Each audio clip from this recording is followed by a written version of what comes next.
पौराणिक मान्यताओं के अनुसार आषाढ़ शुक्ल पक्ष की देवशयनी एकादशी के दिन श्री हरि विष्णु 4 महीनों के लिए योग निद्रा में लीन रहते हैं और कार्तिक मास की देव उठनी एकादशी के दिन जागते हैं।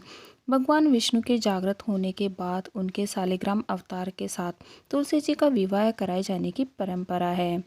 प्रत्येक वर्ष कार्तिक शुक्ल पक्ष की द्वादशी तिथि को तुलसी विवाह के रूप में मनाया जाता है। सनातन हिंदू धर्म में तुलसी को एक पवित्र पौधे के रूप में जानते हैं। तुलसी को माता लक्ष्मी का स्वरूप माना जाता है। हर साल इस दिन तुलसी जी का विवाह भगवान विष्णु के स्वरूप शालिग्राम के साथ कराया जाता है।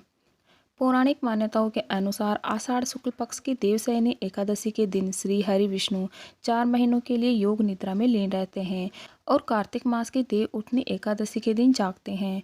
भगवान विष्णु के जागृत होने के बाद उनके शालिग्राम अवतार के साथ तुलसी जी का विवाह कराए जाने की परंपरा है। ऐसा भी माना जाता है कि इस दिन व्रत करने से 1000 अश्वमेघ यज्ञ करने जितना फल मिलता है। तुलसी विवाह के दिन तुलसी जी और शालिग्राम का विवाह कराने से भगवान विष्णु और माता लक्ष्मी की कृपा प्राप्त होती है और भक्त की सभी मनोकामनाएं भी पूरी होती है। तुलसी विवाह के बाद से ही शादी विवाह के शुभ मुहूर्त भी शुरू हो जाते हैं। तुलसी विवाह कराने की पूजन विधि। तुलसी विवाह के दिन प्रातःकाल स्नान आदि कर स्वच्छ वस्त्र धारण करें। तुलसी विवाह पूजन संध्या काल में की जाती है। तुलसी विवाह के लिए एक चौकी में वस्त्र बिछाएं और उसमें तुलसी का पौधा और शालिग्राम को स्थापित करें। इसके बाद तुलसी जी और शालिग्राम में गंगा जल छिड़कें।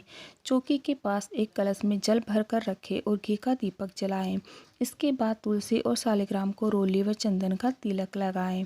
तुलसी पौधे के गमले में गन्ने का मंडप बनाएं। तुलसी पौधे की पत्तियों में सिंदूर लगाएं, लाल चुनरी चढ़ाएं और श्रृंगार का सामान सिंदूर, चूड़ी, बिंदी आदि चढ़ाएं।